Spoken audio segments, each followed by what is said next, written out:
Welcome back to my another mini blog. सुबह उठते ही किया ब्रश और फ़ोन सुबह ही पकड़ने पे पड़ी डांट मुझे बहुत ज़्यादा। बेशर्मी को अपनाते हुए हमने स्किन केयर स्टार्ट कर दिया। फिर हमने किया स्किन केयर जिसमें मेरे सिर्फ 2-3 स्टेप्स हैं, जैसे ये सेटाफिल का फेस वॉश, सेटाफिल की क्रीम एंड देन एक सनस्क्रीन। बस तो जिनके फेस पे काफ़ी ज़्यादा ऑयल रहता है ये उनके लिए बेस्ट है। And then this moisturiser from Bioderma काफ़ी ज़्यादा हाइड्रेटिंग है, एक बार लगा लो तो पूरे दिन ज़रूरत नहीं पड़ती है कुछ भी लगाने की। And I am the person जिसको मेकअप करना बिल्कुल भी पसंद नहीं है, करना आता भी नहीं है, वो भी एक अलग बात है। सनस्क्रीन के लिए मेरे पास 2 ब्रांड है, डॉट एंड की एंड एक्वालॉजिका, और फिलहाल मुझे एक्वालॉजिका बड़ी अच्छी लग रही है। इसको लगाने के बाद कोई वाइट पैचेस नहीं आते और इतनी लाइट वेट है और हाइड्रेटिंग है।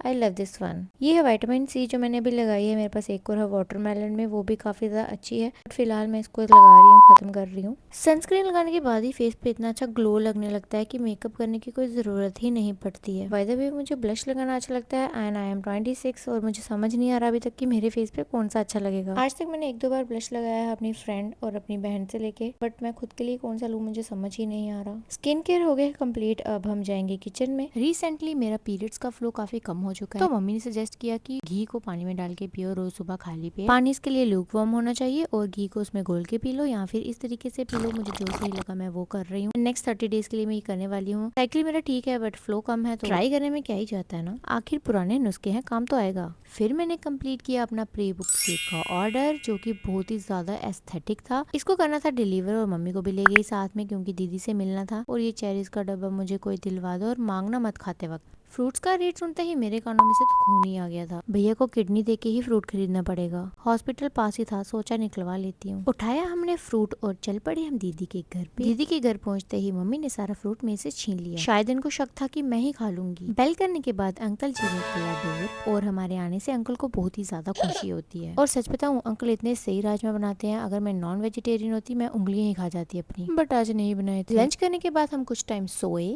उठते ही मुझे दिख गई ताश, जो कि मुझे खेलना ही नहीं आती। फिर मैंने चलाया फोन क्योंकि इसके बिना तो मेरी बॉडी में एनर्जी ही नहीं आती। 1000 रील्स देखने के बाद मेरे में इंस्टेंट एनर्जी आ जाती है, जिसकी वजह से मुझे मम्मी ने मारा। मम्मी का कहना था कि पूरा दिन हाथ में इसके फोन रहता है, शूट करती रहती है। फिर मैंने कहा कि फरारी में भी तो आप ही नहीं बैठना है। इतनी बात कहते ही मैंने अपनी शक्ल देख ली और मुझे एहसास हो गया कि ऐसा नहीं होने वाला। फिर मैं आ गई घर पे क्योंकि केक्स के जो प्री ऑर्डर थे वो कंप्लीट करने थे। निकल ही रही थी तो ये देख रहे थे महाभारत, और जिसको देखने के लिए मैं भी बैठ गई। ऐड आते ही मैं निकली क्योंकि अगर फिर से ऐड खत्म हो जाती तो मैंने फिर से बैठ जाना था। रास्ते में आते वक्त मुझे दिखी वाइन शॉप, जहाँ पे इतनी ज्यादा भीड़ थी कि मैं क्या ही बताऊं। पूरे रास्ते में ये सोच रही थी कि मैं क्या खाऊं ऐसा चटपटा, पेट में जगह ही नहीं थी तो मैं घर ही आ गई सीधे। आते ही मिले मुझे ये प्यारे से बंदर। आकर मैं हुई थोड़ा सा फ्रेशन अप एंड उसके बाद मेरा चाय पीने का बहुत ज्यादा मन कर रहा था। छोटी बहन को बोला बट उसने नहीं बनाया। फिर क्या खुद ही बना ली चाय और ब्रेड को थोड़ा सा टोस्ट किया। आकर बनाए केक, फिर हमने बनाया पिज्जा। तब तक के लिए दीदी आ गई थी हमें लीचियां देने। इनके घर में बहुत सारी लीचीज थी, इन्होंने पूरे मोहल्ले में बांटी। दीदी का कहना था कि यार कितनी खा लेगा कोई, बांट के चीज खाने में मजा ही अलग है। थैंक यू पूजा दीदी। पिज्जा बन के तैयार था, मैंने कहा चल तेरी वीडियो बना दी। कहती मेरे को खाने दो प्लीज। मैंने भी कह दिया मुझे तो लोगों को रिव्यू देना है ना, और ये बहुत ही ज्यादा अच्छा बना था। आज हमने आटा पिज्जा बनाया था and literally it was so nice. आज की वीडियो यहीं खत्म होती है। Bye bye, enjoy.